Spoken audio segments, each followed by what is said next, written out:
Cavaleiros e damas, meu nome é Luiz Alberto e eu vou apresentar para vocês o BBcast, a nova cara do mercado imobiliário, e vai ser um canal de corretor para corretor, de corretor para cliente e de corretor para incorporador.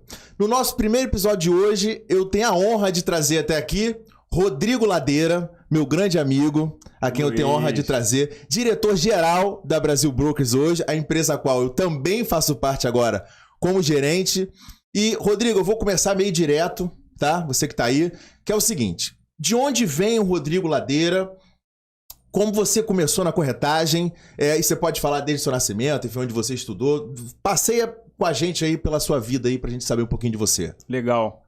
Luiz, primeiro eu queria parabenizar, né, você, a nossa equipe. A gente está montando esse BBcast, a nova cara do mercado imobiliário. Tenho certeza que vai ser um sucesso. A ideia é a gente fazer uma empresa cada vez mais jovem, moderna, antenada. E esse acho que é o caminho da Brasil Brokers, a nova cara do mercado imobiliário. Muito bom, muito Vambora. bom. Falar um pouquinho de mim, cara. Eu sou filho da dona Lúcia Ladeira, seu Carlos Alberto. Sou filho de pais separados. A minha mãe é do interior de uma cidadezinha chamada Engenho Central, município de Itaocara, que eu tenho muita honra de ter morado lá. Meu pai é daqui, a família do meu pai toda do Meyer. Então eu sempre transitei nesses dois mundos. Morei um tempo lá no interior, um tempo aqui Interior e capital. Interior e subúrbio. Interior e subúrbio. Sou um cara que sempre estudou em escola pública. A minha vida foi feita na escola pública. Cara, e mesmo assim, sempre fui muito aguerrido, sempre fui um garoto inteligente. Tirava boa nota na escola? Tirava boa nota. Mas a escola também nem era tão pesada assim, né? Então, pública, né? Então eu conseguia me dar bem. E aí, cara, quando eu terminei meu segundo grau, eu fiz o segundo grau na FATEC, a FATEC de Quintino. Não sei se você conhece, onde era a antiga Funabem. O governo fez lá uma escola técnica que virou referência, enfim, fiz processamento de dados. Comecei a estagiava no Largo do Machado, então eu saía todo dia, saía de Quintino até o Largo do Machado, estudava de manhã, depois ia pra lá. Em seguida, cara, quando eu terminei o segundo grau, eu fiquei meio sem caminho, sem norte, né? Não sabia o que fazer, também não tinha aquela pressão em casa de fazer faculdade, alguma coisa que me motivasse a isso. Mas você assim, foi uma infância difícil, uma juventude difícil, muita batalha. Sim. Nesse período você já era cobrado pelo menos para ajudar em casa, por exemplo? Não, cara, assim, nunca me faltou comida nesse sentido, não. Faltava grana para fazer outras coisas, lazer e tal, né? É isso. Lazer, enfim, sair. Fui muito privado nesse sentido, mas comida nesse sentido, graças a Deus, não. A gente sempre teve o que comer. E aí, quando cheguei nesse ponto de não saber o que fazer, eu tinha um tio, que eu até morei um tempo na casa dele, meu tio Edgar, lá de São Gonçalo. Meu tio era maître do Hotel Glória. Ele falou, não, vou arrumar um emprego pra você. E aí me levou pro Glória. Cara, e chegando lá, eu não sabia o que fazer, meu irmão era pra ser copeiro do Glória. E eu fui, trabalhei um bom tempo lá. Vai ralar um pouquinho, alguns meses, né? Ralei um pouquinho. Faz parte, foi bom pra aprender também. Em seguida, eu posso dizer que eu fui trabalhar num outro lugar que foi realmente a minha escola, que foi o mercado farmacêutico. E aí eu comecei lá como auxiliar de escritório, fui subindo, virei coordenador, supervisor de custos e orçamento. Meio administrativo, Administrativo, né? Total, área de contabilidade, controladoria. E nessa hora, a empresa me transferiu para Minas, eu fui morar em Belo Horizonte, fiquei quase 3 anos lá. E nessa hora eu consegui ver, cara, que a área de vendas era o lugar que eu queria estar, porque a galera que ganhava muito dinheiro no mercado farmacêutico era o pessoal de vendas. Aí você pensou, opa, vou nesse tentar lugar uma que oportunidade eu tenho que ir. Aqui, né?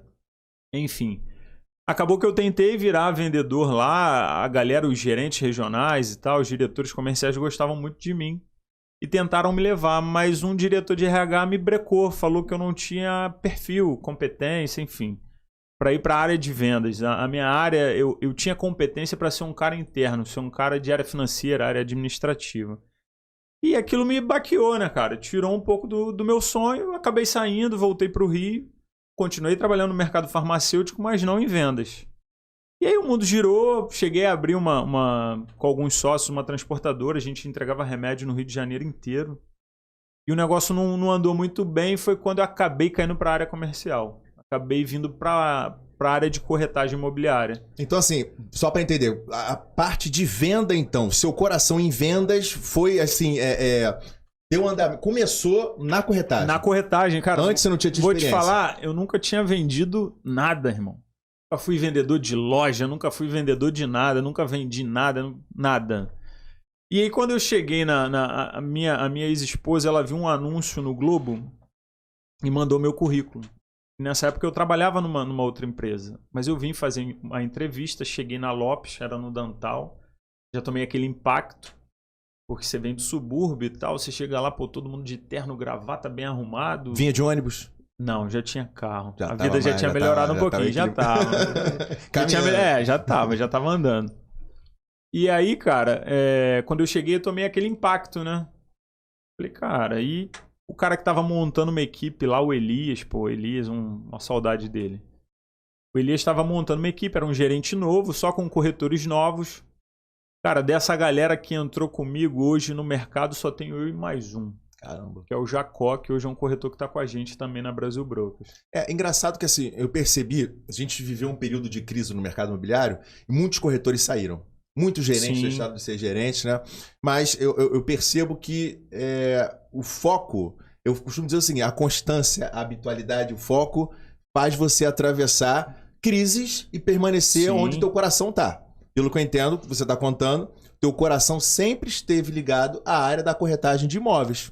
Né? Sem dúvida, eu queria... Você atravessou a crise. Isso. Foi dando seu jeito, né? Então acho que tem muito a ver, de repente você não vê amigos hoje mais na corretagem, com essa crise que a gente viveu. Tô falando isso porque eu também vivi ela, né? Sim. E é engraçado que nesse momento que eu vivi ela, eu também, em 2014, eu tentei abrir um negócio. Só que como a minha essência era para ser corretor de imóvel, o negócio quebrou. Quebrou também. E aí eu voltei para corretagem, na época para Brasil Brokers, a empresa que hoje eu retorno. Que legal, gerente, né? Bom recebê-lo novamente aqui. Obrigado. Então assim, cara, o corretor tem que ter resiliência, né? Eu fui um cara resiliente, né? Quando eu comecei há 14 anos atrás, era bem num momento de crise também, era crise mundial, era crise lá do subprime americano. Então, eu lembro que todo mundo ficou com medo, com receio, e acabou que o Brasil passou bem pelaquela crise, né? E eu continuei, permaneci, depois vieram outras crises, né? A gente sabe que o mercado imobiliário, ele é sazonal, né, cara? Então, o Brasil, o momento vai estar muito bom, crise, daqui a pouco vai ser um momento um pouco pior. Então, assim, a gente tem que aproveitar esses bons momentos e ser resiliente nos momentos ruins. Agora eu vou te perguntar, fugindo um pouquinho desse assunto, uma coisa que acho que interessa aos corretores muito agora. Sim. Você demorou quanto tempo como corretor para fazer a tua primeira venda? Cara, eu fiz a minha primeira venda no meu primeiro mês. Vou até te contar uma história interessante.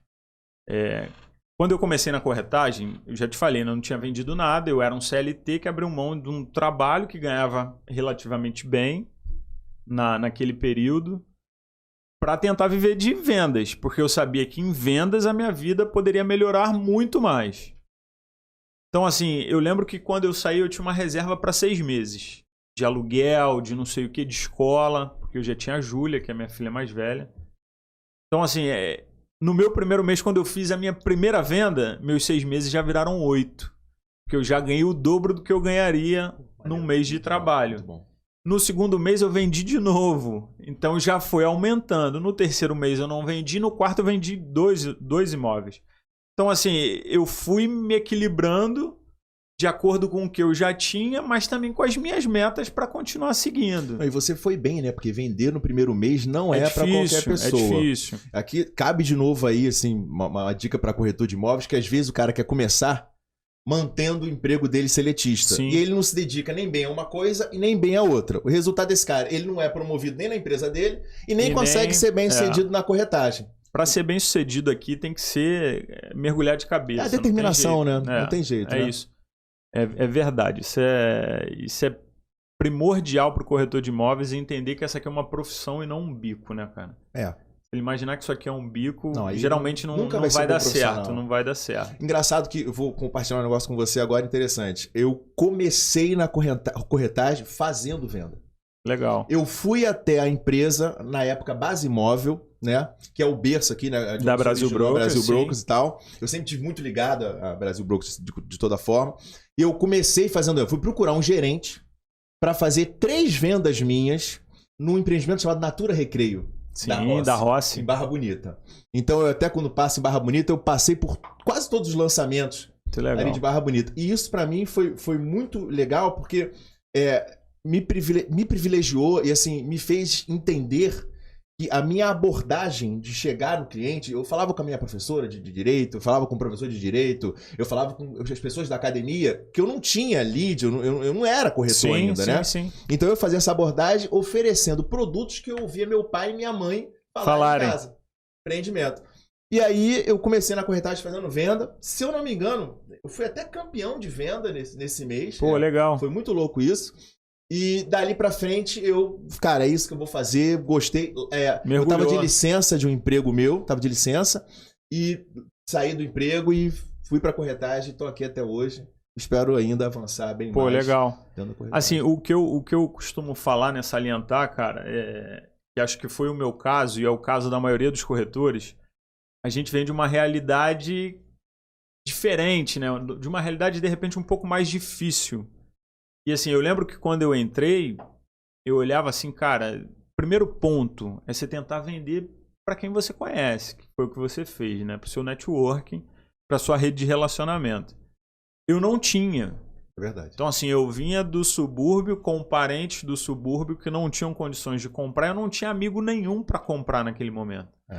E a maioria dos corretores vem dessa mesma realidade. Eles entram e não tem, meu irmão, para quem que eu vou vender? Para minha tia, para o meu pai, para o meu primo, para o meu irmão? Não tem quem compre. Cara, mas existem outras maneiras e isso que eu tento passar porque eu sou a prova de que você consegue chegar de outras maneiras. Você não precisa ser um cara super bem relacionado agora para ter uma carreira em vendas, sabe? Você não precisa ser um cara que estudou numa escola boa pra caramba para ser um cara bom em vendas. Você pode vir de qualquer realidade, independente do bairro, da classe social, da sua cor, da sua opção sexual, meu irmão. Vendas é democrático, vendas é democracia.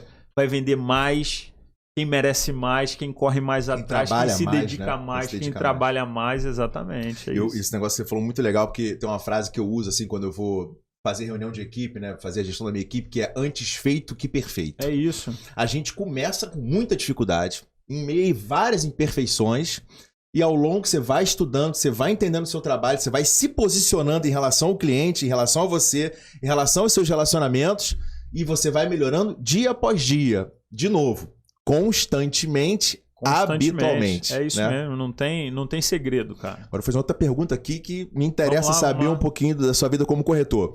Qual foi o seu diferencial como corretor? O que você apontaria assim como uma característica sua para te diferenciar entre os corretores que você convivia, chegando à gerência, sendo convidado a ser gerente? O que você vê de diferencial?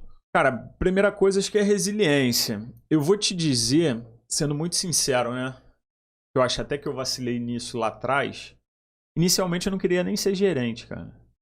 Porque assim, eu era aquele corretor que trabalhava todos os dias, exceto a segunda-feira. A segunda-feira era o meu dia de folga. Graças a Deus, né? Merece, a segunda era o meu dia de folga. E eu lembro que eu vinha todos os dias, cara, do Meier para um stand que a gente tinha no Rio 2, que se chamava Verano. Quem é mais antigo, conheço lá, provavelmente conhece o Verano. Então o stand do Verano, da Dominus, né? Dr. Ronaldo, Ricardo, a galera que tinha lá, aquele era o meu ponto de apoio. Eu não ia nem pra loja. Eu vinha todo dia de manhã tentar o barranco no Verano e tentava o barranco à tarde e ficava ali fazendo o meu trabalho, meus anúncios. Só uma vírgula aqui. Vamos lá. O que é esse termo barranco pra quem tá assistindo aí? É um termo diferente, né? Barranco é quando você entra no lugar de alguém que faltou. Sempre tem alguém escalado para estar plantonizado nos estandes. Então, se essa pessoa faltar ou chegar atrasado, o corretor que estiver lá, ele pode entrar na vaga e isso se chama barranco. Mas Rodrigo, Tem corretor que falta plantão, cara? Cara, infelizmente tem, né, cara? Tem corretor que falta plantão. Eu tô te falando isso que eu sei que tem. E às vezes pra arrumar um corretor pra ir ao plantão, rapaz, é uma dificuldade. E eu falo, plantão gente, é uma baita de uma ferramenta, mais um né? caminho de venda, de relacionamento imediato, Sem ao dúvida. vivo ali, aperta a mão, já fala olho no olho, a pessoa já te conhece e o corretor às vezes deixa de ir ao plantão. Ah, por quê? Não vai ninguém. Cara, é imprevisível isso. Sem é dúvida. imprevisível. Você acha... Se fosse assim, eu sempre falo, gente, se ir a plantão, se fazer o que a gente faz todo dia, toda vez saísse venda, o corretor precisava trabalhar 3, 4 meses só. É verdade. Ficaria rico e não trabalha não precisa fazer mais nada, né? E não é assim, é mais um caminho que a gente tem para vender, mas é um fato que falta plantão. E aí verdade. originou o barranco. E originou o barranco. Fazia. E aí eu vinha sempre, nem sempre conseguia entrar no barranco, né? Mas todos os dias eu saía de manhã de casa, ia para lá, tentava o barranco e dali ficava trabalhando. Assim, o que eu acho que foi meu ponto forte, eu acho que eu fui um dos precursores nesse sentido, eu sempre trabalhei muito com anúncio. E aquele momento, o momento que eu estava começando como corretor, lá em 2008, logo em seguida, início de 2009, foi o momento do Zap iniciar as operações, assim, pelo menos ficar um pouco mais conhecido. Então, até aquele momento, era um mercado de tijolinho de jornal. Todo mundo botava anúncio no Globo. Sim. Era um tijolinho. Então, eu peguei esse momento da mudança de um para o outro. Foi quando o Zap estava começando. Ele tinha um preço até mais acessível, porque acho que ainda era numa fase de teste. E eu fui um dos primeiros corretores, cara, do Rio, com certeza, a começar a trabalhar com isso. Então, eu tinha muito anúncio. Eu fui fazendo muito anúncio, fui me especializando nisso. Então, isso me dava sempre cliente para atender. Então, eu costumo falar até para os corretores hoje, assim, portal vertical, cara, Zap, Imóvel Web, Viva Real, OLX, o corretor tem que ter. Porque o cliente que está procurando imóvel, aquele cliente quente, meu irmão, ele vai entrar num portal desse. Quer comprar carro, tu vai entrar onde? Tu vai entrar no Facebook para procurar carro? Não é, cara. Web Motors, OLX, Itaú, né, Itaú Carros, enfim. Você vai entrar num portal específico do que você quer comprar. Então, a mesma coisa é no portal de imóveis. Então, o corretor tem que ter, cara, ou sozinho, ou acoplado. Ah, tá caro, não consigo fazer sozinho? Se reúna dentro da sua equipe, sabe? 2, 3, 4 pessoas, vamos fazer um plano. Vai junto, porque esse aí, cara, pra mim é o beabá, é o feijão com arroz da corretagem. E o Zap até hoje é muito procurado. Muito relevante. Todo imobiliário é relevante, grande, até mesmo pequeno. Até corretor autônomo tem anúncio no Zap. E é interessante que, mesmo no momento em que a gente tem o Google Ads, Facebook, Instagram, que é uma ferramenta boa para você divulgar seus anúncios. Eu uso muito, né? Eu uso muito stories, eu posto muita coisa no meu Instagram e tal. Eu acabo tendo uma abrangência mais com os meus amigos, né? Sim. Mas também a gente faz o patrocinado e acaba vindo outros clientes, né? Mas o Zap, eu acho que é essencial, não pode deixar de ter. Então, o Instagram, o Facebook, até o próprio... Principalmente Instagram e Facebook, você vai pegar, assim... Você entra na vida do cara, no timeline dele lá, aparece, ele não te procurou. Ok, pode parecer e o cara gostar do que viu, estar interessado? Pode. Mas se ele estiver procurando mesmo, não é ali que ele vai olhar. Ele vai entrar no portal vertical. Direta, vamos dizer exatamente. Assim, né? Mas o Facebook, o Instagram, meu irmão, são ferramentas que a gente tem que usar muito. É uma maneira de atrair o curioso. É por isso que hoje até os plantões hoje dão menos visitas. Porque você já consegue... De casa, o cara, né? Do escritório, ver tudo. De um monte de maneira, cara. Então... Agora, muito legal, você falou do Zap, e aí com certeza você conseguiu mais venda, conseguiu destaque. Sim. Se tornou gerente. Sim. Como gerente, você tem que fazer uma gestão de uma equipe, né? Verdade. Como gestor de equipe, como você se destacou? Como Ladeira se destacou como gestor? Cara, eu acho que como gestor... Eu fui como... Antes de chegar à gerência até, né? Eu passei por uma fase de coordenador. Eu fui coordenador da Even por muito tempo. Coordenador de produto, né? Gerente de produto ou coordenador, né? A gente chamava de coordenador na época. Então, aquilo ali também me deu bagagem, né? Assim, eu comecei a... Eu estava acostumado a atender os meus clientes. Agora então, você tem que começar com a coordenação, eu comecei a atender... os clientes dos outros, os clientes dos corretores que ainda não eram a minha equipe, mas de certa forma estavam atrelados a mim nos produtos que eu trabalhava, que eu coordenava. Então eu me lembro bem, cara, que eu lembro que foi um período muito importante, foi um período que eu fui coordenador da IVE tinha o Royal Blue e tinha as casas da Desacatiza no Blue, né, cara? Então eu era o coordenador dos dois. O Royal Blue era uma parceria Gafisa com o Even, né? Não, ali era a Even com a Desacatiza. Isso. Era o último terreno último que foi construído, terreno da Desacatiza, que ela era sócia da Even. E eu também era coordenador dos produtos da Desacatiza, que eram os lotes do Blue e as casas que eles também construíam e vendiam. Então, nesse período, para mim, também foi muito bom, porque eu comecei a atender clientes de alto padrão. Né? Você vira a chave, você para de atender só o cliente do médio, começa a atender o cliente do médio alto. E também atender muitos clientes dos corretores, entender os corretores, entender a dinâmica de... Eu gerenciava aquilo que estava ali na minha mão. Então esse período para mim também foi muito importante. E também nessa fase, que eu acho que é onde eu vacilei, assim, faltou um pouco de ambição de virar gerente logo. Eu não virei, porque estava muito confortável. Era coordenador, ganhava relativamente bem, ainda conseguia tempo para fazer as minhas vendas.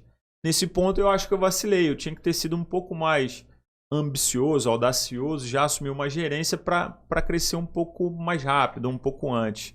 Mas enfim, Deus sabe de tudo, eu segui na trilha. Quando eu virei gerente, a minha ideia era o quê, cara? Essa sempre foi a minha premissa. Fazer de um jeito com que todo mundo, ou a maioria, conseguisse ganhar. Então, assim, eu consegui fazer uma gestão onde nós, a minha equipe, a gente era muito regular.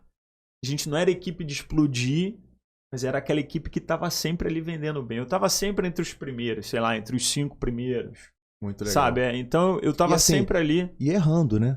Eu tô falando assim, no sentido seguinte, eu até queria falar para os corretores agora errarem dessa forma, né?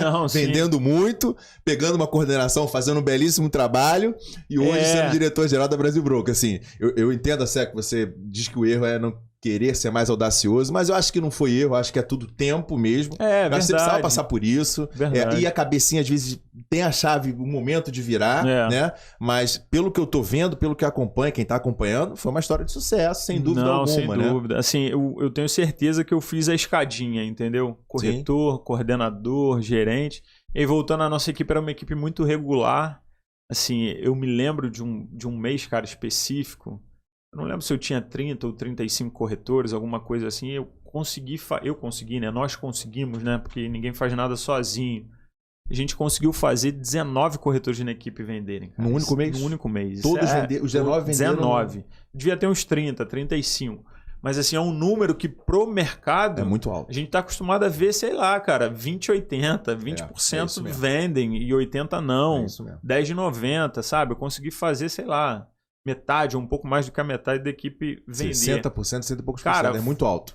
Era muito legal, assim, a gente tinha um ambiente muito harmonioso, todo mundo torcendo por todo mundo, não tinha ninguém despontando demais, não tinha nenhuma estrela no grupo. Não tinha, assim, era todo mundo muito coeso e muito regular. Assim, a gente trabalhava muito nesse período aí. Muito bom. Agora, vamos lá. E como gerente, cara, eu acho que só um comentário aqui muito importante. Realmente, pra mim, é um número... Eu sou gerente, você cara, sabe um número expressivo. É um número muito expressivo. Eu acho que dificilmente alguém consegue. Agora, eu acho que é o que você falou. Com base numa equipe sólida, onde ninguém quer passar à frente de ninguém. Sim. Onde todos trabalham de forma pra todo mundo, unânime, né? Juntas todo ali. Todo mundo merece ganhar. E todos acreditam em você. Sim, sim. E no final do dia... A maioria levou o pão para casa, que é importante. No final do mês, todo mundo estava com as suas contas pagas, né? Porque a gente sabe que um comissionamento, quando sai, ele é bom. Sim. Né? E o corretor trabalha por comissionamento, né? Verdade. Então, foi muito legal. Agora, vamos lá. E saindo da gerência, né? Que você foi um gerente brilhante também, indo para diretor. Você não foi direto para diretor geral. Você teve Não. Diretor de equipe, sim. Tenho o maior orgulho disso. Cara, então, quando eu me tornei diretor... A única coisa que eu pensava é que eu precisava fazer daqueles caras que tivessem a mesma mentalidade que eu tive quando gestor de equipe. Tinha que conectá-los, gerar uma influência para aqueles caras virem você como... Uma boa influência. E fazer com que eles gerassem também essa boa influência aos corretores.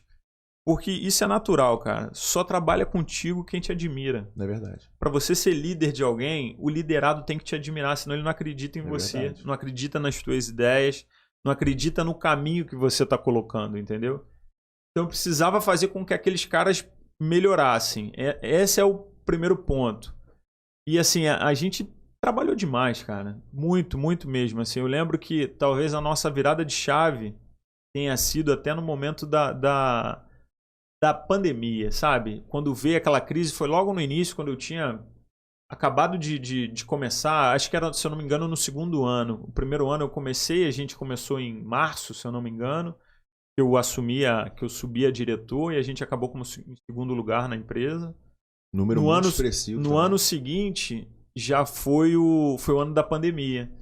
Enquanto, cara, tava todo mundo com medo, a gente tava trabalhando. A gente ia todo dia pro escritório. Eu fui também. Você foi também? Do mesmo jeito, não parei, não teve fica em casa, eu tinha que pagar conta. Tinha um monte de gente que dependia de mim.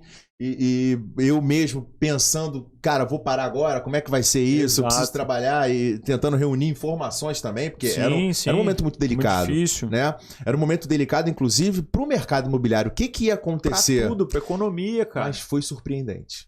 Pelo menos, você concorda comigo, com certeza, o mercado imobiliário parece que surfou uma onda muito positiva que permanece, né? Começou a sair do momento que a gente vinha de crise, né? Sim. Poucas vendas. E eu vi o desenvolvimento do mercado alto padrão, pelo menos na antiga imobiliária que eu trabalhava, um movimento muito crescente no alto padrão, né? Eu falava assim, gente, de onde está surgindo tanto dinheiro? As pessoas... a gente pensa em crise, mas ao mesmo tempo o cara acabou de fechar uma casa de 15 milhões de reais. Verdade. O cara foi no Alphaville e comprou uma casa de 8 milhões de reais. Então, de onde está sendo esse dinheiro, né?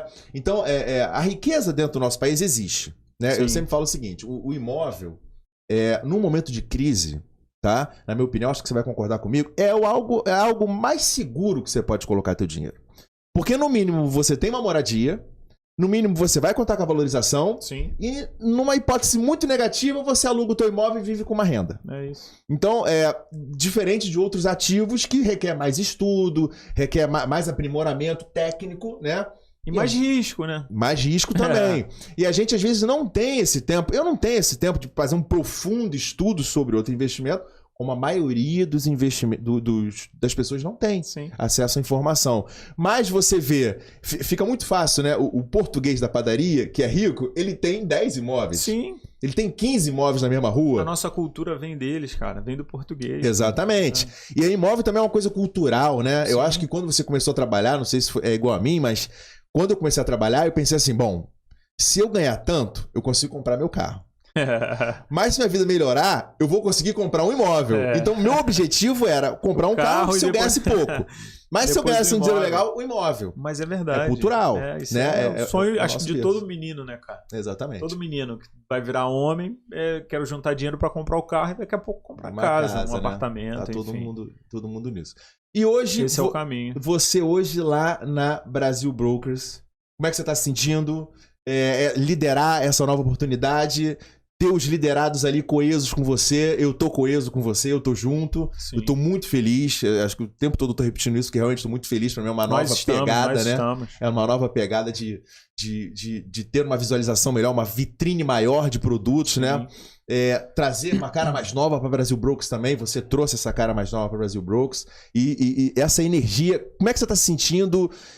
Cara, eu tô muito feliz, cara. Muito feliz, muito motivado. Assim, eu não tenho nem como mensurar o que eu sinto, assim. Eu sei que é um baita de um desafio, né? Um desafio gigante. Mas eu tô preparado para esse desafio. Se fosse fácil, ninguém fazia. Ninguém fazia, é verdade. Aliás, se fosse fácil, todo mundo fazia, né? Eu tô muito preparado. A gente estava falando aqui, então, veio contando um pouquinho da minha história. A gente vê que eu não pulei etapa, sabe? Vim seguindo naquele caminho até chegar a minha hora. E assim, eu tô com uma galera muito boa comigo, cara. Então, assim, a gente é muito fechado, a gente tem um pensamento, uma mentalidade muito boa, uma galera que tá focada em resultado, em crescer junto, sabe? Volto a te dizer, a ideia é fazer uma empresa mais jovem, sabe? Uma empresa mais antenada, dinâmica, né? Mais dinâmica, uma empresa menor. A gente não quer ser gigante, sabe? Eu não quero ter 2.000 corretores. Eu acho que a gente não precisa disso. É bom ter qualidade, né? É isso, dar treinamento. Cara. É isso. Ensiná-los fazer uma boa gestão. Eu acho que o principal realmente é o treinamento. É muito bacana quando o corretor pega um produto e fala tudo sobre o produto. Tem 2 semanas eu fiz uma apresentação de um produto no Recreio. Eu levei 1h30 apresentando o produto. Isso é muito bom, né, cara? E aí o cliente virou pra mim e falou assim: cara, muito bacana ver você fazendo isso. Você realmente ama o que você faz. Você deu detalhes que o corretor da empresa tal nunca falou, nunca nem falou pra gente. Até perdido o interesse de comprar esse produto. E aí o atendimento faz toda a diferença, né, cara? Faz toda a diferença. E às vezes eu vejo muito pouca minúcia no produto, que é importante o cliente saber, um acabamento, uma localização, o que vai acontecer ao lado, o que vai acontecer de comercial perto, o que a gente tem perto, BRT, né? Interessa saber se tem ônibus perto, muitas vezes, enfim. Claro, dependendo do cliente, né? Se é um alto padrão, isso não vai interessar tanto. Mas é importante você saber tudo. E só vai saber tudo se você treinar. Estudar. Isso. E não adianta ir só à reunião. Não. Ali todo dia, ouvindo a gente falar, Sim. ouvindo os amigos falarem, os colegas falarem, né? Isso é viver disso, né, cara? Assim, o que a gente faz para chegar onde a gente chegou, para trilhar esse caminho do sucesso, tem que viver disso. Tem que ser diferente. Não adianta achar que vai ser fácil, que vai cair do céu, que alguém vai te dar. Ninguém vai te dar. As pessoas vão te dar, assim, hoje o que eu brigo e o que eu mais prezo, né? Até quando eu falo que a ideia não é ter 2.000 corretores, é ter 300 bem treinados. Eu quero dar para esse cara oportunidade, entendeu, irmão? Sim. Dignidade, sabe? Sim. Que eu acho que é o que falta um pouco no nosso mercado.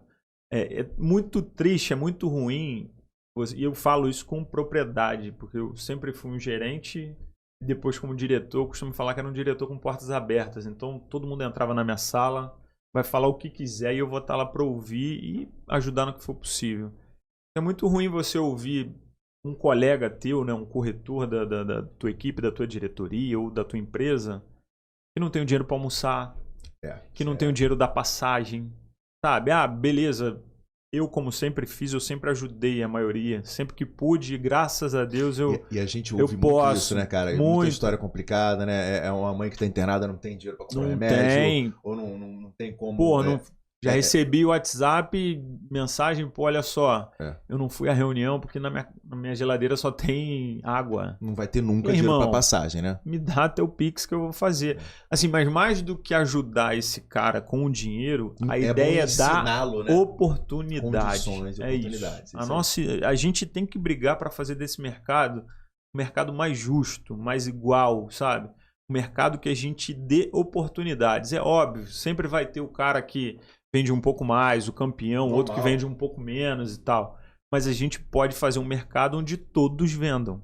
Eu sempre falo muito sobre isso, porque a gente fala muito de desigualdade no país, né? Aqui no Brasil, por exemplo. Inclusive, em qualquer lugar que a gente for viver ou for passar, a gente vai ver dificuldade e desigualdade. Mas a desigualdade no Brasil, ela é uma desigualdade que ela gera fome. Sim. Se você for nos Estados Unidos, por exemplo, a desigualdade social lá não é um grande problema. Você tem um cara que é muito milionário, que é milionário demais, e tem um cara que é o classe média. Mas o classe média tem carro, o classe média tem moradia, o classe média come e tudo mais. Aqui você tem o cara muito milionário e tem o outro que passa fome. Verdade. Então, o grande problema, agora trazendo para a corretagem, não é o corretor vender pouco. Ele não vender nada. É isso. O outro pode vender muito? Show. Parabéns, muito legal. Bom. Mas é bacana ver o outro vender vendendo um pouquinho também. E todo mês tá ali o dinheiro para se alimentar, para ter dignidade. É isso. Recorrente, legal. É isso. A venda acontecer todo mês. Todo mês. Né? Então, acho que essa é a minha grande visão, sempre que eu vou falar para meus corretores, galera, vamos trabalhar certinho, vamos estudar os produtos para que todos vendam todo mês. É isso, claro que é um cenário que é muito difícil. Ideal. Né? Um cenário ideal. Não. Mas se não é todo, vai vender igual a tua equipe. De 30, 19 vendem. Isso. Né? De 10, 7 vão vender. E aí reveza no outro mês. O que eu falo com os caras é a gente tentar mudar o Pareto, né, cara? Do mercado imobiliário. O 80-20. 80 não vendem, 20 vendem, né? 20 representam o resultado de 100%. Tentar inverter isso, cara. Tentar fazer com que 80 vendam e 20 não. Isso já vai ser... Se a gente fizer 50-50, a gente já cresceu. Já cresceu. Daqui a pouco 60-40, daqui a pouco 70-30.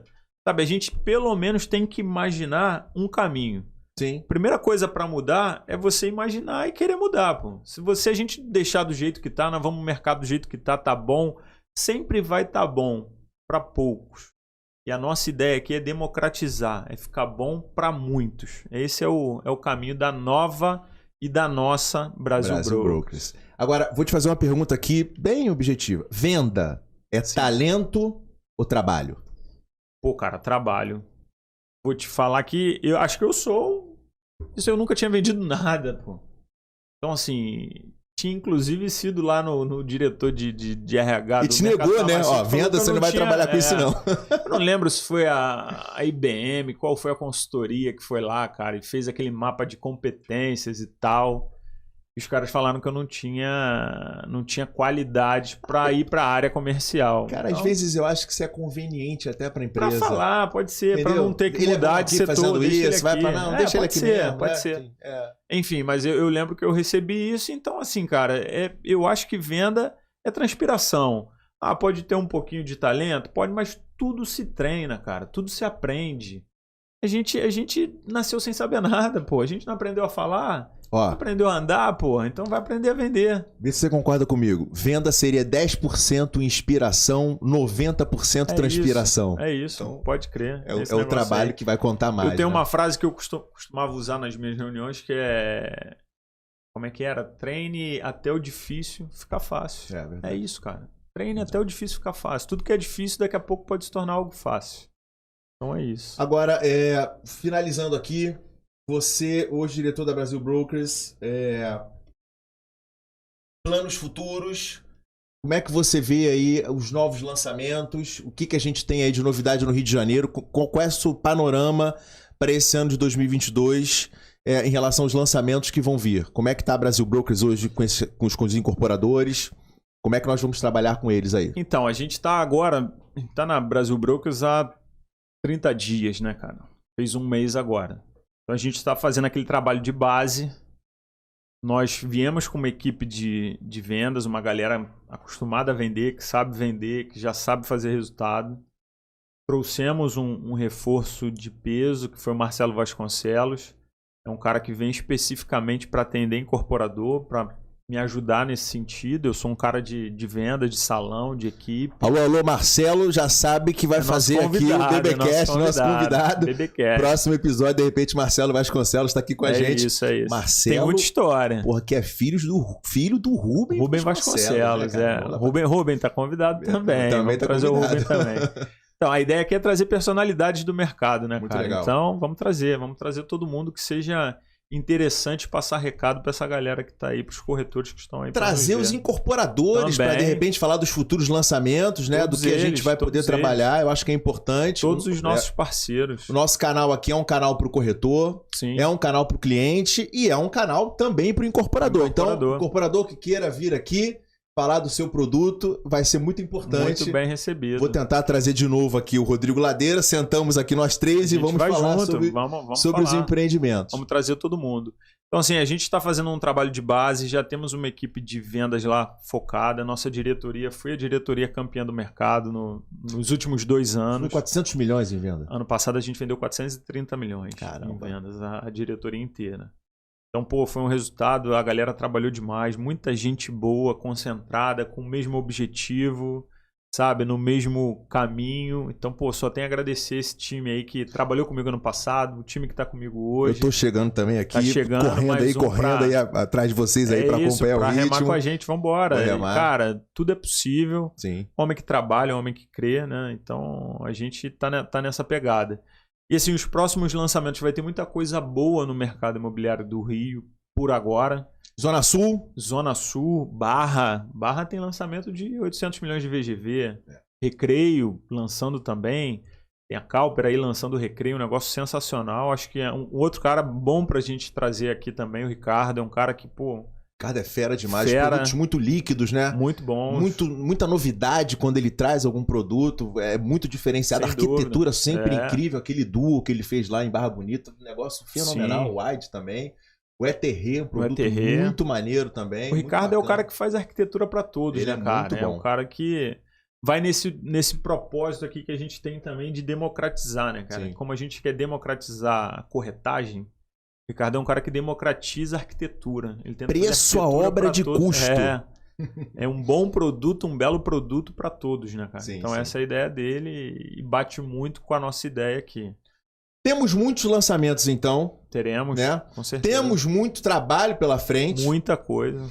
E, bom, eu quero aqui finalizar agradecendo a tua presença aqui. Pô, eu pra que mim, agradeço. cara, eu tô feliz demais, de verdade. Também. Primeiro episódio, a gente vai acertar, logicamente, algumas coisas aqui ainda no BBcast e tal, mas a intenção é levar uma informação mais dinâmica para quem tá assistindo. É isso. É trazer pessoas aqui para complementar essas informações, né? E mostrar que isso aqui é mais uma ferramenta de trabalho, mais uma ferramenta para ajudar quem trabalha, para os corretores, para os gerentes. Sim. E a nossa intenção aqui sempre somar. Eu te agradeço muito a oportunidade. Eu que te agradeço. Eu que te agradeço muito aqui por tudo que a gente está fazendo. Agradeço aí a todos os incorporadores que são nossos parceiros. Com certeza. A todo back-office, né? A galera lá da Brasil Brokers também. Nosso a galera do marketing lá, né? que tá ajudando aí pra caramba. Toda a área interna. E principalmente o nosso time de vendas, cara. Nossos corretores, nossos gerentes, dia, isso aí. Sabe? Essa galera que tá com a gente de mão dada, acreditando, trabalhando e sabendo que a gente vai fazer um resultado diferente, uma empresa diferente e uma empresa mais justa para você, corretor de imóveis. Essa é a nossa ideia. E eu quero também aqui falar no meu nome, né, como Luiz Alberto, como gerente lá, que eu realmente estou vindo para Brasil Brokers para trabalhar muito, somar, e porque eu acredito muito nessas diretrizes novas que a empresa está tomando. Eu procurei uma empresa com uma visualização de mercado maior, né? Que eu tivesse mais acesso a uma vitrine imobiliária, Zona Sul, Barra da Tijuca, Recreio, Tijuca, produtos também verde e amarelo, que a gente também... Cara, isso é muito legal falar, porque todo mundo quer falar, de repente, só de Zona Sul, Barra e Recreio, né? Mas a gente tem uma demanda social enorme pelos produtos verde e amarelo. Populares. Né? Então, a intenção nossa é levar essa informação a todo tipo de pessoa. É isso. E, cara, tem um dado muito interessante. As grandes imobiliárias hoje, você pode falar melhor do que eu, cerca de 50% das vendas são de produto verde e amarelo. É provável. Né? Eu não posso falar por todo mundo, mas sem dúvida o um verde e amarelo é um número expressivo. E é um público que consome que é até carente, né, de produtos bons. E a gente vai trazer esses produtos também aqui. A gente tem que saber também da nossa responsabilidade como corretor, né, de imóveis. A parte social que a gente precisa fazer também, né, cara? A ideia de ser corretor não é somente ganhar dinheiro. Não. Como médico, não pode ser também só ganhar dinheiro. Então, a gente tem que entender o contexto que a gente está inserido, o país que a gente vive, o quanto a gente é importante. Na época da pandemia, o que me fazia trabalhar muito também é saber o quanto era importante para a economia girar, cara. Sim. Então, assim, não existe construção nova, não existe trabalho para o pedreiro se o corretor de imóveis não vender. É verdade. E se você só pensar no seu dinheiro, só no seu umbigo, cara, você não vai ajudar, mas você tem que pensar de uma maneira macro. A gente precisa fazer a economia girar. A gente é importante para o nosso país. Então, eu penso muito nisso também. Muito bacana aí de você falar da questão do macro, da visão macro da corretagem de imóveis, né, da questão da comercialização de vendas. Melhor de tudo, muito bacana ouvir você falar da sua vida. Acho que vai fazer diferença para muita gente, tá? E eu queria te pedir agora para deixar uma mensagem para os corretores da Brasil Brokers. Sim, eu queria deixar uma mensagem para o nosso time, para o time da Brasil Brokers, você corretor da Brasil Brokers. Eu quero que você saiba o quanto você é importante para nós, o quanto nós pensamos em vocês. E assim, eu costumo falar um negócio que para mim é muito relevante, eu sempre bati muito nisso nas minhas equipes. Não aceite a crença limitante. Não deixe ninguém te limitar. Assim, você pode o que você quiser, corretor de imóveis. Você pode e deve sonhar e trabalhar para conquistar. Então queira colocar seus filhos em boas escolas, queiram viajar, queiram comprar carros, queiram comprar casas.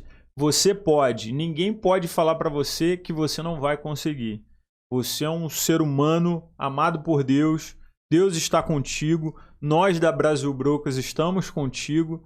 Você faz parte da nossa família e a gente vai fazer tudo para que você consiga obter os seus resultados aqui na nossa empresa. Resumindo, tá bom, o céu é o limite. O céu é o limite. Vem para beber. Isso aí. E frisando aqui de novo, esse canal é de corretor para corretor, de corretor para cliente e de corretor pro incorporador. Nos procure nas redes sociais, fale com o nosso RH e venha fazer parte do nosso time. Esse é o BBcast, realização Brasil Brokers, e aguarde os novos episódios.